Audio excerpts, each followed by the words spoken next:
السلام علیکم۔ آج میں آپ کو آپ صلی اللہ علیہ وآلہ وسلم کے ایک پیارے غلام کا واقعہ بتاتی ہوں۔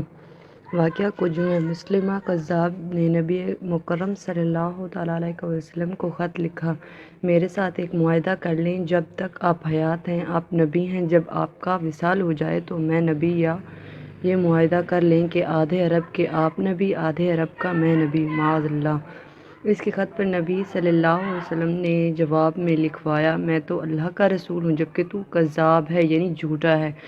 جب نبی پاک نے خط میں کذاب لکھوایا تو فرمانے لگے، کون لے کے جائے گا یہ خط اس کذاب کے دربار میں؟ اب اس کے دربار میں جانا ہے، حالات بڑے خطرناک ہیں، اس کے آگے بھی بندے اور پیچھے بھی بندے ہیں، جان کا خطرہ بھی ہے۔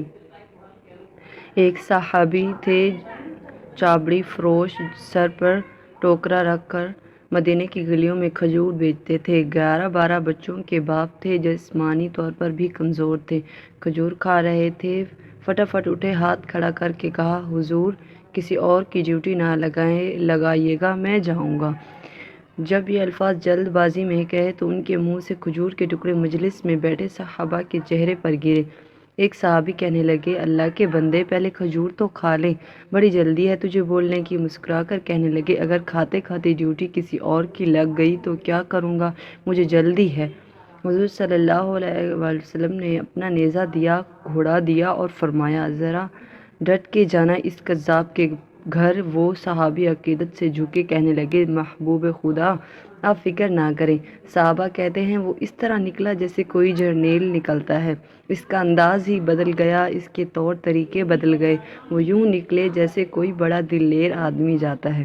وہ صحابی مسلمہ قذاب کے دربار میں گئے، وہاں ایک شخص جو بعد میں مسلمان ہوا وہ بتلاتا ہے، وہ صحابی جن کا نام حضرت حبیب بن زید تھا، جب وہاں دربار میں پہنچے تو اپنا نیزہ زور سے دربار میں گاڑ دیا۔ مسلمان ٹک ٹک کے کہتا ہے، کون ہو؟ آپ گھبراتے ہوئے فرمانے لگے، تجھے چہرہ دیکھ کے پتہ نہیں چلا کہ میں رسول صلی اللہ علیہ وسلم کا نوکر ہوں؟ اور ہمارے تو چہرے بتاتے ہیں کہ نبی صلی اللہ علیہ وسلم والے ہیں، تجھے پتہ نہیں چلا میں کون ہوں؟ مسلمہ کہنے لگا، کیسے آئے ہو؟ بے نیازی سے فرمایا، یہ تیرے خط کا جواب لے کے آیا ہوں۔ بادشاہ کا طریقہ یہ تھا کہ وہ خط خود نہیں پڑھتے تھے، ساتھ ایک بندہ کھڑا ہوتا تھا، وہ خط پڑھتا تھا تو مسلمہ نے خط اس کو دیا کہ پڑھو۔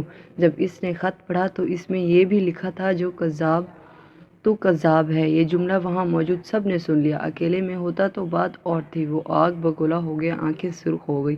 سامنے حضرت حبیب رضی اللہ تعالیٰ بن زید کھڑے تھے، غصے سے تلوار لے کر اٹھا اور کہنے لگا، تیرے نبی نے مجھے کذاب کہا ہے، تیرا کیا خیال ہے؟ حبیب بن زید مسکرا کر فرمانے لگے، خیال والی بات ہی کوئی نہیں، جیسے میرے نبی کذاب کہیں وہ ہوتا ہی کذاب ہے، تو 7 سمندروں کا پانی بھی بہا دے تو بھی تیرا جھوٹ نہیں دھل سکتا۔ مسلمہ قذاب کی شدت سے کانپتے ہوئے کہنے لگا، تو پیچھے پلٹ کے دیکھ، سارے میرے سپاہی، سارے میرے پہرے دار، تلواریں، نیزے، خنجر، تیر، سب تیرے پیچھے کھڑے ہیں، میرے ماننے والے۔ حضرت حبیب بن زید فرمانے لگے، میرے 12 بچے ہیں، ان میں سے کچھ ایسے ہیں جو دودھ پیتے ہیں، کچھ ایسے ہیں جنہوں نے ابھی چلنا نہیں سیکھا۔ میں جب رسول اللہ صلی اللہ علیہ وسلم کا پیغام لے کے نکلا تو میں نے پلٹ کے اپنے بچوں کی طرف بھی نہیں دیکھا کہ تیرے پہرے دار کیسے دیکھ لوں گا، تو جو جی میں آتا ہے کر۔ غلام محمد صلی اللہ علیہ وسلم جان دینے سے نہیں ڈرتے۔ مسلمہ نے زور سے تلوار ماری، بازو کٹ کے گر گیا، کہنے لگا، اب بول تیرا کیا خیال ہے؟ آپ فرمانے لگے، تو بڑا بے وقوف ہے، ہمیں آزماتا ہے، ہمیں تو بدر سے لے کر احد تک سب آزما چکے ہیں، تو ابھی بھی خیال پوچھتا ہے؟ میرا خیال وہی ہے جو میرے نبی نے فرمایا۔ مسلمہ نے پھر تلوار ماری، دوسرا ہاتھ کٹ گیا، کہنے لگا، پھر میں تجھے قتل کر دوں گا، باز آ جا۔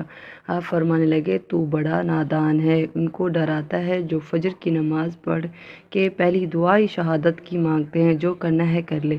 مسلمہ قذاب نے تلوار گردن پر رکھی، کہنے لگا، میں تیری گردن کاٹ دوں گا۔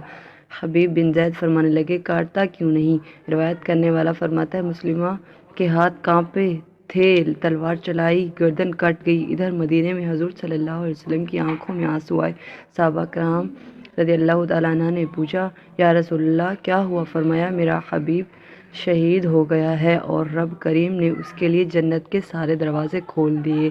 سبحان اللہ، سبحان اللہ۔ یہ تھے میرے نبی کے صحابہ جو ایک حکم پر یا ایک بات کے لیے کافروں کے پاس ایسے جاتے تھے کہ جیسے وہ ان کو ختم کرنے والے ہیں، اور یہ صحابہ کی شان ہے۔